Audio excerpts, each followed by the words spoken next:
Bienvenidos de nuevo a este su programa Café de Grano, historias migrantes y no migrantes. Un programa en que hablamos de temas socioculturales diversos relacionados a historias migrantes y no migrantes. Me acompañan en cabina Carlos González. Hola, Carlos. ¿Qué tal, Ariel y Roscas, a todo el auditorio y también por supuesto a Eva? Muy buenos días, es un gusto estar de nuevo acá en Café de Grano. Donde, como bien dices, vamos a compartir historias migrantes y no migrantes, y seguramente el programa de hoy pues va a ser bastante interesante, así que buen día a todos, Ariel. Y Alberto Roscas. No me digan Roscas porque luego mi mamá no va a querer escuchar el programa. Y luego también me maltratan mis papás y me dejo que me digan Roscas, así que nada, no se crean. Muy buenos días a todos, querida audiencia, aquí estamos nuevamente en nuestro segundo programa y vamos a darle con todo. Bienvenidos nuevamente. Gracias. Yo quisiera antes de continuar con este programa, aprovechar para saludar a una persona que siempre nos ha apoyado, siempre se ha mostrado muy entusiasta con lo que hacemos en el observatorio, siempre nos dice: muy bien, muchachos, sigan echándole ganas. Entusiasta, exacto, y dándonos en gran medida mucho apoyo moral cuando lo topamos en la calle, en la tienda, en la biblioteca. Ya más o menos sé de quién habla. Y pues bueno, un saludo para el buen Pedro Pablo. Hola, Pedro Pablo, saludos. El PPP. Sí. No, toda una leyenda ya aquí en el colegio, ¿no? Sí, que siempre nos ha dado bastantes ánimos en lo que estamos haciendo. Y pues bueno, también aprovecho para enviar saludos a la gente de Tangancícuaro, que hoy será, Tangancícuaro será nuestro invitado. El tema de hoy. Saludos a Daniela Keiling de la Oficina de Atención al Migrante, quien el año pasado justo nos dio, nos ayudó bastante para realizar un evento en el municipio. No sé si recuerdan de cuando trabajamos en noviembre, en evento en la comunidad de Tangancícuaro, donde tuvimos Lotería de la Migración, el documental, Serpientes y Escaleras, ¿no? Además la proyección del documental. Ahí fue donde Carlos dejó ver sus dotes de animador. De animador. Ahí se ganó el puesto de imagen del Observatorio Regional de las Migraciones. No, claro. Sí, recuerdo bien ese día, estuvo bastante bueno, ¿no? Las actividades que realizamos ahí en Tangancícuaro. Sobre todo la experiencia, y pues bueno, efectivamente, recordemos a Carlos en aquel atrasito de la raya, que estoy trabajando y vamos a comenzar, claro. ¡El cholo! Sí. Y pues bueno, y también aprovechar para dar en ese sentido, pues bueno, al buen Mario Chiru. De allá de Tangancícuaro. No sé si ustedes quieran enviar algún saludo. Pues decir que el Chiru nos está escuchando en California, ¿no? Anda por allá también. Sí. Pues saludos hasta allá, Chiru. Saludos al Chiru, y también le vamos a mandar saluditos hasta Alemania a Claudia Juni, que también estuvo haciendo trabajo de campo en Tangancícuaro y creo que pues se llevó mucho afecto de esa comunidad, la comunidad de Tangancícuaro, ¿no? Claro, y Claudia justo estuvo trabajando el tema de retorno con menores, niños retornados, que va a ser un tema que vamos a abordar más adelante, porque es un tema muy, muy importante, muy interesante. Y pues Tangancícuaro ha estado, digamos, también en bastante en la agenda de investigaciones. Se ha hecho mucho trabajo sobre Tangancícuaro, mucho trabajo. Ahorita hay una compañera que está también realizando aquí una estancia que está trabajando también sobre Tangancícuaro. Alondra, ¿no? Alondra. Del Colegio de México. Colegio de México. También le mandamos saludos a Alondra. Bueno, me quisiera sumar también a los saludos a toda la comunidad migrante que nos está escuchando en los Estados Unidos, a la gente de Tangancícuaro que está en Texas, a la gente de Tangancícuaro en California, A todos aquellos y aquellas que están en este momento preparándose su cafecito, es la hora para beberlo y además para escuchar Café de Grano, bien acompañados. Exacto. Y pues bueno, yo por último, un saludo a mi patrocinadora, Paulina Torres. Saludo donde estés, Poli. Y pues bueno, justo ahorita lo que acabas de decir, Carlos, eso, pues bueno, un buen café para iniciar la semana. Y pues también con un tema que esperamos y sea de su agrado. Y pues el día de hoy justo vamos a tener el primer programa de muchos que tenemos pensados en el sentido de hablar sobre comunidades migrantes. Comunidades migrantes, y sería centrar en comunidades migrantes y no migrantes. Exacto. ¿Cierto, no? Sí, comunidades migrantes y no migrantes. Y centrar justo en una parte que son las comunidades de aquí, que pudieran ser las no migrantes, y comunidades de allá en Estados Unidos.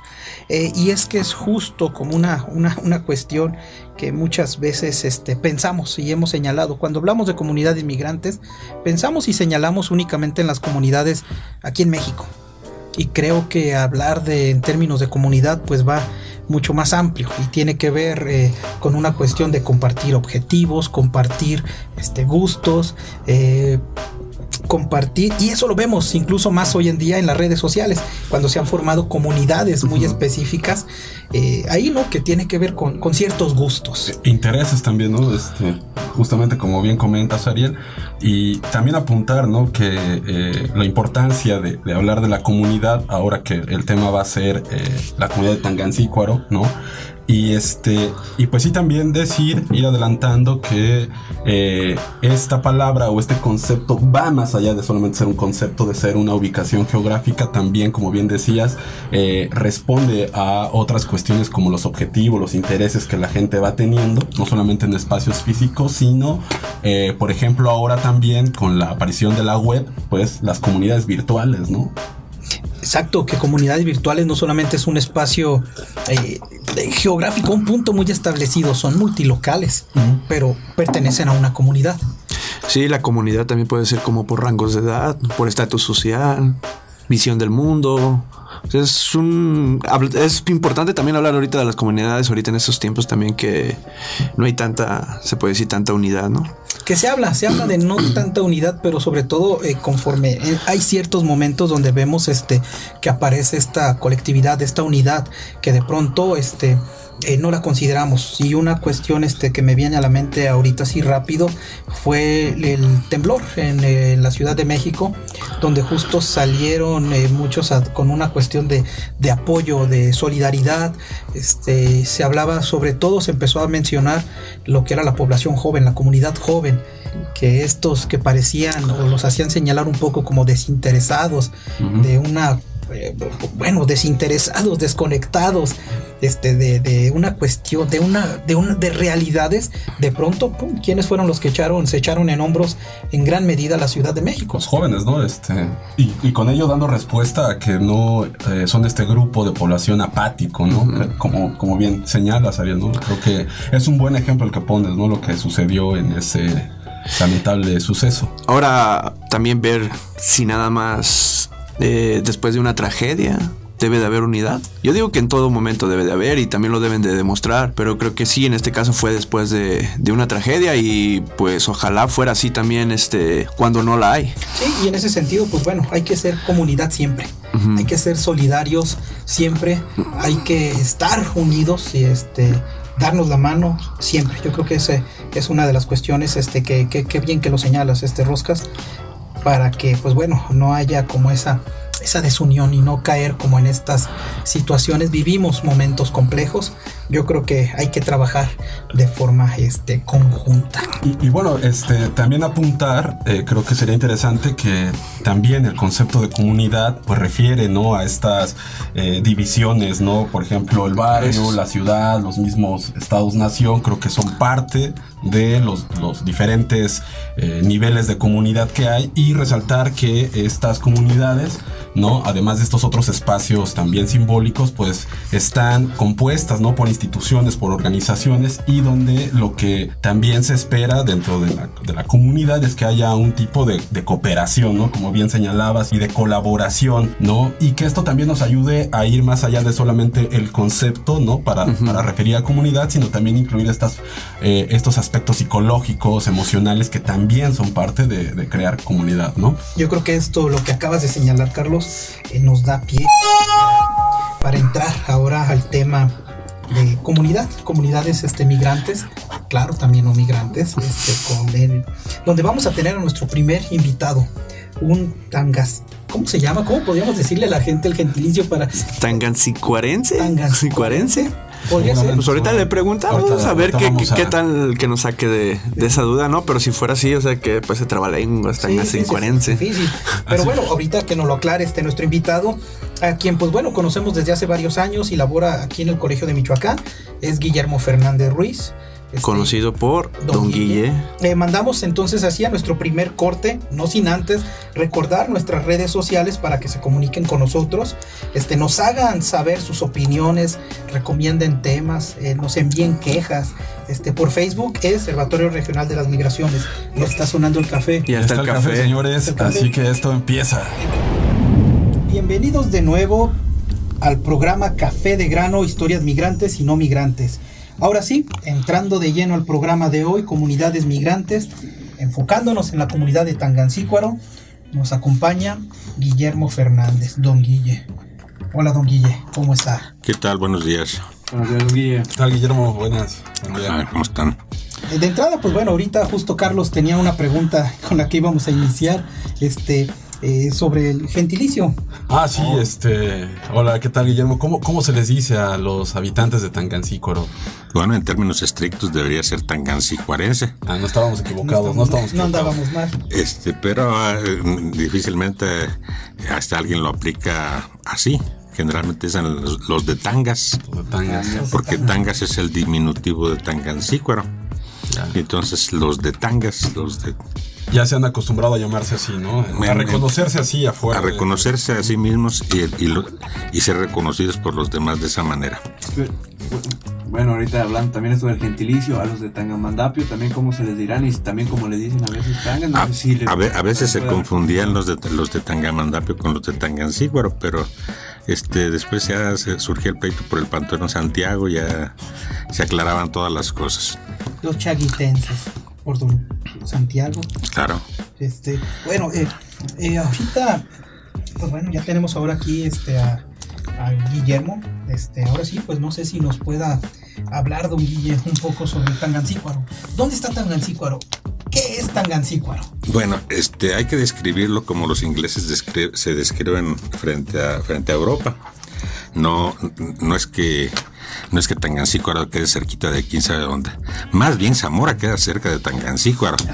Y Morelia también un poquito más para allá, entonces queda en medio de Puré, pero más hacia el norte, Tlazazalca, hacia el sur queda pues Paracho, Los Reyes. El territorio municipal es grande. Si lo queremos ver así, la mitad está ubicado en el Bajío Zamorano y la otra mitad en la meseta purépecha. Tangancícuaro es un municipio muy antiguo dentro de la división política, pero si indagamos más acerca de la historia colonial, pues fue una concentración de un poblado indígena, y a partir de esa concentración del poblado indígena surge como un pueblo mestizo. En aquel entonces, durante toda la colonia, pues compartía el espacio territorial, los créditos y el crecimiento junto con Zamora y junto con Tlazazalca. Quizás era más o menos de las mismas dimensiones. Por su posición dentro de la geografía del estado, se desarrolló en base a la agricultura y la arriería. Perdió preeminencia frente a Zamora y hasta el siglo XIX, porque Zamora fue sede episcopal, y como Zamora fue una fundación española donde habitaba más gente de origen peninsular, pues entonces todas las poblaciones indígenas o con nombre indígena de su alrededor perdían preeminencia frente a Zamora. Como Tangancícuaro. Como Tangancícuaro, por ejemplo. Tlazazalca también. Tlazazalca era un pueblo grande, de mucho movimiento, de mucho comercio, y pierde preeminencia frente a Purépero. Entonces, podríamos ahí hablar de las disparidades regionales. Pero para entender Tangancícuaro tenemos que echar un vistazo a su historia y decir que Tangancícuaro durante el siglo XVII, XVIII, XIX y una pequeña parte del siglo XX fue todavía un pueblo de arrieros itinerantes. ¿Qué es esto? En aquel entonces, en la época de la colonia, para poder manejarse los productos de un lugar a otro tenía que hacerse a través de cargas que se movían con burros o con mulas, son atajos de mulas o chinchorros de burros.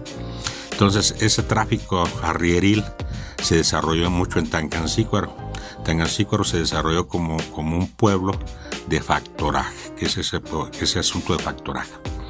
Vivía en Tangancícuaro en el siglo XVIII, principios de XIX, don Victorino de Jasso y Dávalos, que tenía un comercio muy grande de factores que se ocupaban en las minas, ¿sí? Desde talabartería, hierros, todo lo que se podía ocupar en los pueblos de mineros. Y entonces él tenía las recuas de mulas con las que lo llevaban hasta allá. Y entonces en Tangancícuaro, como también en otros lugares, Cotija, por ejemplo, Purépero también, se especializaban en realizar ese transporte. Y claro, de allá traían los productos hacia el centro del país y hacia los puertos, hacia San Blas, hacia Colima, hacia Acapulco, luego hacia el centro del país, para de ahí, por relevos, llevarlo incluso hasta Veracruz. Entonces, con relevos con otros arrieros de otras zonas. Con otros arrieros de otras zonas. Eran viajes largos estos, ¿no? Larguísimos. Ya. De hecho, en el pueblo todavía hay unos ciertos relatos, digamos, de mitos y de aventuras de arrieros, donde decía que se pasaban 6 meses de viaje y los otros 6 meses acá preparando el siguiente viaje. Entonces, ¿por qué es importante mencionar esto? Porque eran gente que estaba hecha al camino y hecha a la ausencia de su casa. Y ese estar hechos al camino, estar acostumbrados a andar en el camino y a estar ausentes de su casa, después van a ser lo que les va a permitir ser los primeros y más aventurados migrantes. Claro. Una de las rutas que cubría el comercio de los tangancicuarenses era ir hasta Guatemala. Del Soconusco y de Chiapas, de por allá traían café y añil básicamente, pero también llevaban cosas a vender. Traían esas cosas acá para que se produjeran rebozos, sobre todo con la tintura del añil, y se consumiera el café, que incluso se moliera el chocolate y otros tipos de especies de allá. Y eso luego lo llevaban, la otra ruta cubría hasta Santa Fe y hasta Nuevo México. Pero fíjese ahorita que señala eso, don Guille, yo tenía entendido, bueno, cuando hablábamos de Tangancícuaro, sabemos que Tangancícuaro tiene una tradición migratoria muy importante, pero migratoria internacional hacia Estados Unidos. Y ahorita esto que nos está señalando, pues bueno, habla de que la migración que empezaron, o la movilidad que empezaron a atender va hacia sur. Tuvieron contacto con la frontera sur, Guatemala, mayor contacto en otros tiempos, más que la que tenían con Estados Unidos, ¿no? Que tuvieron. No, también era importante hacia el norte, porque muchos de los productos que ocupaban en los centros mineros se llevaban a través de la arriería. Y la ruta que es hasta Santa Fe, Albuquerque, Nuevo México, y después hasta San Antonio, Texas, también cobró cierta relevancia. ¿Por qué? Porque queda todavía en la memoria de los tangancicuarenses. Lo que no he encontrado es qué era lo que traían de allá. O sea, porque fácilmente pueden llevar todo lo que se producía, desde jarcias, colambres, frenos, infinidad de cosas que se producían en el centro del país y que no se producían allá y que las podían comerciar, pero lo que no me imagino es, aparte de metales, qué cosas traían de allá. Sí, porque no era solamente el viaje de ir vendo y ya me regreso con todas las mulas, con todo esto vacío. No convenía. Entonces, bueno, pero eso nos da el pie para decir que había una gran movilidad. Y esta movilidad, pues, este desplazamiento de poblaciones, estar acostumbrados o estar hechos al camino y a la ausencia, signa o señala o acostumbra a la gente, no solamente a la que se mueve, sino a la que se queda en casa. Muy probablemente las mujeres ya no sufrían demasiado las ausencias. Anda de viaje, anda de camino. Y en esa aventura de andar trotando caminos, pues no debería ser poco frecuente, tampoco muy frecuente, pero debía ocurrir en alguna ocasión, que alguien se perdiera, que alguien se extraviara, que alguien falleciera o que alguien no volviera. Sí, porque en términos de perderse, pues no solamente de que se perdiera efectivamente, sino también no querer volver o encontrar o hacer como marinero, don Guille, en cada puerto un amor. Entonces esas pérdidas, ese quedarse en otro lugar, es quizás por deudas, por muertes, por amores no correspondidos o bien correspondidos, o por eludir responsabilidades, los que se iban y se establecían en otro lado, se convertían en referente de los demás. Te decía, en Cuencame está uno de Tangancícuaro que tiene un mesón. Ahí llegas con él, le preguntas, era un referente. Las redes empezaba a tejerse una red social de relaciones que facilitaba en ese momento no las migraciones, sino los viajes, el comercio, las transacciones. Aquí te encargo, aquí te dejo, tú manda, tú cómprame tal cosa, yo después paso por ella. Entonces había esas redes de relaciones y solidarias que fueron consolidando una manera de estar en el mundo. Bueno, realmente lo que nos está, don Guille nos está poniendo, bastante información, nos está haciendo nos está dando mucha información respecto a cómo se empieza a consolidar un pueblo viajero, por llamarlo de alguna forma. Pues bueno, justo ahorita volvemos con nuestra segunda, tercer bloque, donde vamos justo a entrar en esta parte de migración. Bienvenidos al programa Café de Grano, historias migrantes y no migrantes. Seguimos con don Guille. Y claro, como porque arrieros somos y en el camino andamos, Guillermo, te iba a preguntar, ¿y qué significa Tangancícuaro? ¿En qué lengua está? Si nos puedes decir. Bueno, Tangancícuaro es una palabra purépecha. Su acepción más correcta quiere decir lugar donde se clavan estacas. Aunque algunos hay, por simplificar el asunto, dicen que es lugar de 3 ojos de agua, pero en realidad es lugar donde se clavan estacas. ¿Qué quiere decir esto? Que era un valle cenagoso donde se clavaban palos en el lodo para construir una especie de chinampas encima de la laguna y sembrar ahí, habitar y sembrar ahí. Entonces por eso se llama Tangancícuaro, Tangancícuaro. Okay. Bueno, y recordarle también al auditorio que además en Tangancícuaro está el famoso lago de Camécuaro, ¿cierto? Ah, sí. Que también invitamos al auditorio a que lo visite si no lo conoce, está muy cerca de Tangancícuaro. Y aprovechando que estamos hablando de Tangancícuaro, sé también que es un lugar famoso por la alfarería, ¿no? Incluso las famosas piñas. ¿Cómo están relacionadas? ¿Por qué fabrican piñas?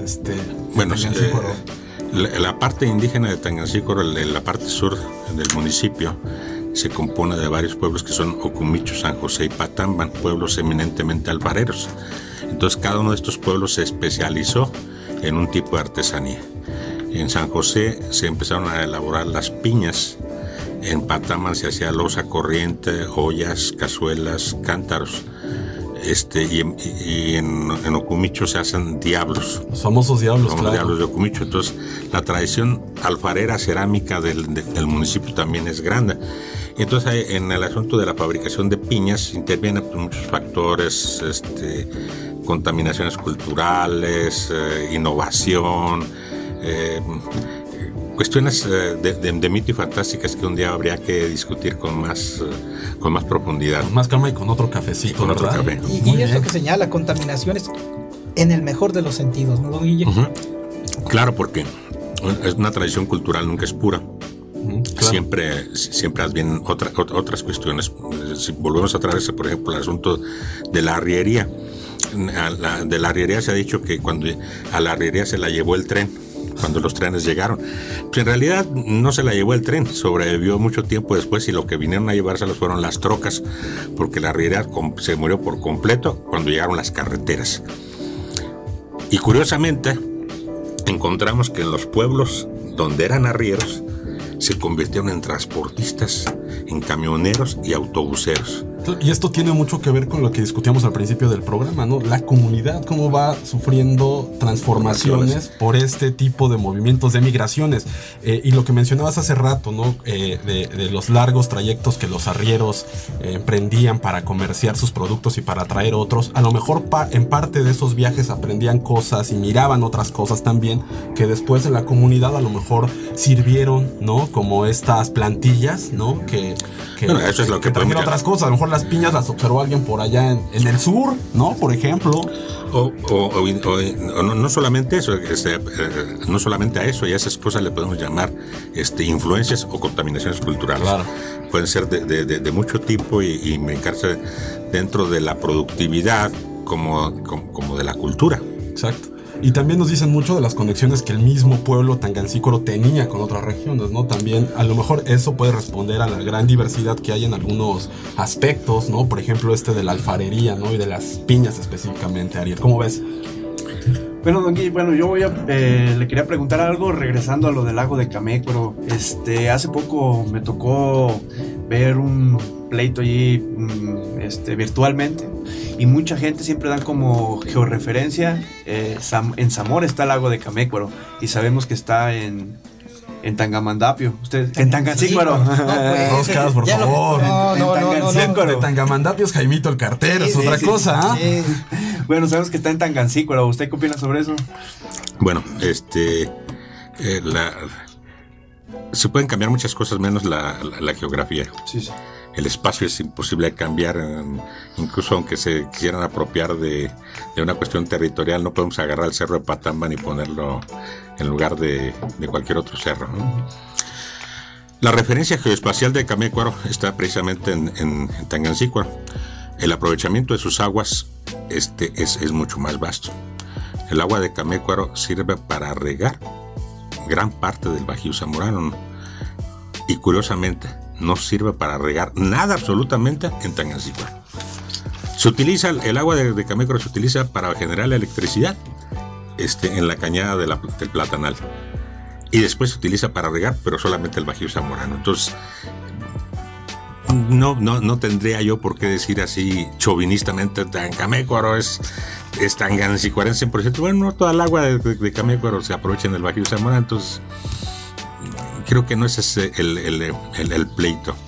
No hay que ser tampoco tan chauvinistas. Es como si quisiéramos agarrar Orandino, llevarlo un poco más para allá, un poco más para acá. No es una posesión. Lo que sí es que invitamos a toda la gente que no conoce el lago de Camécuaro a que lo visite y que por supuesto ayuden a mantenerlo limpio, ¿no? Eso es importante. Que lo disfrute y que lo disfrute responsablemente, ¿no? Exacto. Bien. Sabemos que hay una leyenda del lago de Camécuaro. ¿Nos puede hablar sobre eso? Hay muchas. ¿Cuál quieres, Roscas? A ver. ¿Cuál de todas quieres? La leyenda más, digamos, la más usual, la más conocida, la que todo el mundo sabe, es que una princesa purépecha perdió a su adorado príncipe y se puso a llorar ahí, y de tanto que lloró, el lago se formó. ¿Y qué colores tan bonitos formó entonces? Entonces por eso dice que Camécuaro, lugar de la amargura oculta, o un lago formado por lágrimas, y entonces de ahí se derivan todas las frases poéticas y las leyendas. Esa es quizás la más... Y un underground, digamos, la versión oscura. La leyenda oscura de Camécuaro dice que efectivamente que ahí otra princesa se quedó sin el novio. Vino Xolotl, la conquistó, la pidió para sí, pero el padre de la muchacha le dijo, no, primero tienes que hacer esto, tienes que conquistar. Entonces el otro se fue a conquistar los 4 luceres del alba para merecer a la princesa, pero resulta que nunca regresó. Y ella se quedó esperando. Entonces de la pena se anidó en el fondo del lago. Y entonces allá anidada, cuando alguien se mete a nadar, cuando un varón se mete a nadar, ella pensando que es Xolotl que vuelve por ella, sale y lo abraza. Y por pensando que es el suyo. Pensando que es el suyo, es su príncipe, y lo ahoga. De nuevo las ausencias otra vez, ¿no? Es otro aspecto que seguimos viendo. Entonces, ¿no? De estas metáforas. Sí, pero ¿por qué no se ahogan todos los que nadan? No, porque solamente de los hombres nobles, de gran corazón, que han amado, son los que merecen ser atraídos por la princesa. Los otros... Así que ya saben, aquellos que no cumplan estas características, mejor llévense sus flotadores, ¿no? Sin ningún problema. Eso es por lo que... Y aparte como esa hay otras... Otro buen número de leyendas. Una pregunta que me gusta hacer siempre que hablamos de alguna comunidad o de algún lugar específico. ¿Cuál es la comida tradicional? ¿Qué puede encontrar uno en Tangancícuaro? Bueno, no es exactamente la comida tradicional, pero es de las más sabrosas. La típica. La más sabrosa que puedes encontrar en Tangancícuaro, en la plaza, cualquier día de la semana, es la birria. ¿Birria? Yo pensé que eran como carnitas, don Guille. Ya ves tú llevándome la birria. La birria de cabeza de res. Que no es una barbacoa, sino es una birria. Es la cabeza de res en Chile. Nadando en Chile. ¿No es un espeso? Es espeso, es un atole enchiloso espeso, donde nada la carne, y entonces calientito y con tortillas recién hechas y unas ricas salsas, pues te la comen muy, muy a gusto. Sobre todo si es la lengua rebanada, los cachetes de la res, el lobo. Por si están a punto de desayunar, señores, ahí uno... Eso es lo tradicional de ir a comer en Tangancícuaro cualquier día, desde el mediodía en adelante en la plaza principal. Pero comida tradicional, pues digamos, las carnitas, las mejores del ya extinto don Pepe Acevedo, pues ya no las van a poder comer porque ya faltó don Pepe Acevedo, el negocio ya cerró. Y el atole de grano. Don Guille, nosotros no hace mucho fuimos y algo que nos sorprendió y nos gustó, es una torta de carnitas. No, eran tamales. Eran tamales. Con el pan que elaboran vía como estilo tamal. No, es un tamal de harina. Sí, el tamal de harina. Tamal de harina con carnitas en medio. Esa es la hamburger tangancicuarense. Mientras los chilangos tienen la famosa guajolota, acá se tiene la torta, ¿no? El tamal de carnitas, ¿no? Tamal de carnitas. Bueno, entonces, como ven, se ha dado pues una gran charla con don Guille, muy amena la plática, que íbamos a tratar el tema migratorio y no lo tocamos, ese lo vamos a tocar en nuestro último bloque. Volvemos en un momento.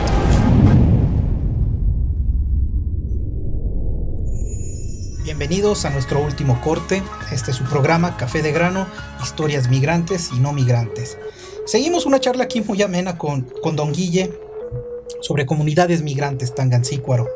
Y pues bueno, ahora nos dio un gran panorama cultural, social de lo que es la comunidad de Tangancícuaro. Nos habló un tema que a mí me pareció muy interesante y creo que a mis compañeros también, ahorita lo comentábamos en el corte, la parte de la movilidad que hubo en esa comunidad por parte de arrieros hacia la frontera sur. No lo habríamos pensado mucho que tuvieran hacia allá la movilidad. Y pues hablando de movilidades, pues sí quisiéramos empezar este último bloque, don Guille, respecto a la migración internacional hacia Estados Unidos. ¿Cómo en ese sentido, pues bueno, cómo es el tangancícuaro migrante? Bueno, la migración de los tangancicuarenses es una movilidad de larga data, muy probablemente desde el siglo XIX. Desde el siglo XIX ya había gentes que se iban a los Estados Unidos a trabajar para obtener dinero y volver. O sea, esa era la intención. No se iban de fuga, no se iban para quedarse, iban a trabajar con miras a regresar. Era esta circular que le llamamos. Esa migración circular. Entonces, se abrieron oportunidades durante el siglo XIX en los Estados Unidos al expandirse los ferrocarriles, específicamente al instalarse las grandes industrias en el área de los Grandes Lagos y las fundiciones en el área del este. Entonces, hasta allá fueron. Y es claro verlo, porque la vieja migración de Tangancícuaro es primero a los nodos ferroviarios, ¿sí? Kansas, San Luis, Fort Dodge, Iowa, y los centros mineros. Más aparte después las fundiciones, Chicago, Pittsburgh, Detroit, esa es parte de ahí. Esa vieja migración era de gentes que se iban por largas temporadas, trabajaban allá y retornaban a Tangancícuaro. Las condiciones que se dieron en el salto entre los siglos XIX y XX, que no eran de mucha estabilidad, a pesar de que estaba don Porfirio en el poder, y luego después con la Revolución Mexicana, hicieron que mucha más gente pensara en irse a Estados Unidos, ya no en la búsqueda de fortuna, sino para ponerse a salvo de la revolución. Ya. Entonces, esa ya no es una migración, es una huida, es una égida, es una fuga. Se van las familias enteras con todo y gentes y se ponen a trabajar en lo que sea con tal de sobrevivir. ¿En qué era ese lo que sea? Pues en las cosechas de remolacha, de papa. Al campo, principalmente, y a las cosechas, ¿no?, de algodón en Texas, California, Arizona, Nuevo México. Los lugares más cercanos a donde podían llegar y donde podían sobrevivir. Y se estaban allá también por largas temporadas. Esto no quiere decir que la migración había cambiado, más bien se diversificó.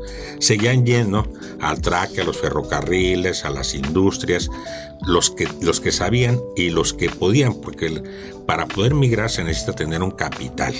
Incluso cuando se va de huida, no se pueden ir sin dinero y sin provisión.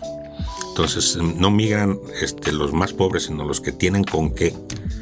Y los que de alguna forma ya tienen también como el contacto en los Estados Unidos o la red. Exacto, tienen el conocimiento y tienen la red de soporte a dónde ir y con quién ir. Entonces la migración se transforma en esos años, decíamos después de la revolución, y la gente se queda allá. Pero a ver, clarifiquemos, no solamente revolución, porque si pensamos en revolución decimos 1910, 1914. No, la revolución en realidad en los terruños duró mucho más. Después de la revolución, incluso después del triunfo constitucionalista, las bandas, los bandoleros, los facciosos que andaban merodeando por los pueblos, pues seguían la revuelta. A ellos no les importaba que la revolución hubiera terminado. Inés Chávez García, y se viene después otro conflicto, el conflicto de la cristiada. Reparto agrario también. El conflicto de la cristiada que se encima con el reparto agrario, se encima los dos 26-29. De hecho, en Tangancícuaro la primera dotación ejidal se da en el 28, en medio de la refriega del 26-29 de la cristiada. Y entonces los agraristas se confunden con los anticatólicos, precisamente para poder obtener prebendas del gobierno y reparto de tierras. Eso agudiza el conflicto. Y entonces mucha más gente se va por esas causas. Que también una de las cuestiones que debe de quedar también claro, que el reparto agrario no benefició a toda la comunidad. No, claro. Las comunidades, ¿no? Al llegar el reparto agrario, si de por sí con la revolución ya se habían roto los mecanismos de producción, las estructuras productivas de las que se sobrevivía, es decir, la agricultura, la artesanía, diversa artesanía, no solamente esto que consideramos artesanía cerámica, ¿no? Pues, digamos, herrería, carpintería, talabartería, muchas de estas industrias artesanales de las que todavía gozaba el pueblo, incluso la rebocería, muy importante la rebocería. Todas estas se entran en decadencia con la revolución. Con el reparto agrario se vuelve más aguda la crisis. No había de qué comer, entonces la gente se va por desesperación y por hambre. Cuando se empieza a pacificar la situación, empieza otra vez la migración selectiva. Siguen yéndose los hombres, dejan a las mujeres y a los hijos en el terruño y ellos mandan el dinero. Y uno puede pensar, bueno, pero ¿cómo los mandaban en aquel entonces? Por giros postales y giros telegráficos. Y era eficiente el envío por giro postal y giro telegráfico. Bueno, no eficiente como para garantizarlo al 100%, pero eran pocas las pérdidas que se daban de esos envíos y eran bastante bien aprovechadas, lo que podríamos decir, aquellas remesas dolarizadas que sirvieron para impulsar la productividad del pueblo. ¿Qué pasaba con el ejido? El ejido, al ser, le reparten la tierra, pero ¿qué hace un individuo con tierra y sin bueyes? ¿Qué hace un individuo con tierra y sin con qué hacerla producir? Entonces, he ahí que la migración o el ir a trabajar al norte es otra vez la oportunidad de habilitarse para poder hacer producir la tierra. Y entonces el recién dotado ejidatario deja a la esposa y a los hijos al cargo de la parcela y se va. Esto es importante y funciona por la alternancia ocupacional. El periodo del año que la tierra no necesita, la tierra en el pueblo, en la localidad, en México en particular, necesita de la mano de obra, es el periodo de finales del otoño a principios de la primavera, donde hay que roturarla, sembrar, de mediados de la primavera, o sea, todas las aguas, hasta llegada a la cosecha, no hay que hacerle absolutamente nada a la tierra. Y es el momento preciso en el que se pueden ir las personas a los Estados Unidos, el campesino se puede ir a Estados Unidos, trabajar también allá como campesino y regresar para alcanzar a cosechar. Eso le llamamos alternancia ocupacional. Entonces eso dinamiza la migración. ¿Qué tanto impactó también el programa Bracero? El programa Bracero llegó después. Pues esta es la primera fase, digamos, esto que usted nos señalaba, podríamos decirlo como una fase donde la migración se estaba consolidando. El programa Bracero en la literatura se ha manejado que en gran parte de las comunidades fue lo que ahora sí consolidó las migraciones internacionales en una movilidad pues a gran escala. De hecho, el programa Bracero vino a ser la oportunidad para ir a Estados Unidos de muchísimos que incluso que no habían ido, y de esa generación ascendente, porque supongo que los nacidos en pleno fragor de la revolución, cuando alcanzan la mayoría de edad, es decir, en los años 40 y 50, cuando llegan a los 20, 25, 30 años, que estaban en plena época productiva y reproductiva, necesitan migrar.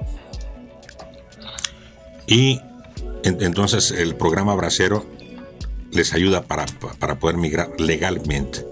Para consolidar estas redes que muchos migrantes que iniciaron como arrieros y que empezaron estos caminos a trazarlos, bueno, se reafirmaron esas rutas migratorias, ¿no? Con el programa Bracero, ¿no? Para el caso de muchas comunidades como Tangancícuaro. Sí, además el programa Bracero llevó a la migración a una regularización, digamos, lo contratado, los contratos de trabajo. Pero después de los contratos de trabajo, entonces vino la posibilidad de documentarse en los Estados Unidos. Y esa posibilidad de documentarse fue la que ya permitió todo el desarrollo ulterior de la migración en Tangancícuaro y su permanencia hasta hoy día. Bueno, pues como escucharon nuestro auditorio, pues un gran tema, un tema muy amplio, un tema que nos puede llevar aquí, pues yo creo que toda la mañana, tarde, el día de mañana, por todo lo que implica y todo lo previo, lo que se da durante estos procesos migratorios y lo que estamos viviendo también en la actualidad. Pues realmente quisiera dar pues a nombre de todos nosotros agradecerle, don Guille, es nuestro primer invitado además, muchas gracias. Agradecerle su presencia, su charla, su tiempo. Aparte de todo, entonces hay que agradecer la primicia. Sí. Muchas gracias, Guillermo, por compartirnos estas historias, ¿no? Estos relatos de alguna forma, ¿no? Sobre las migraciones de la comunidad de Tangancícuaro. Y estamos para servirles.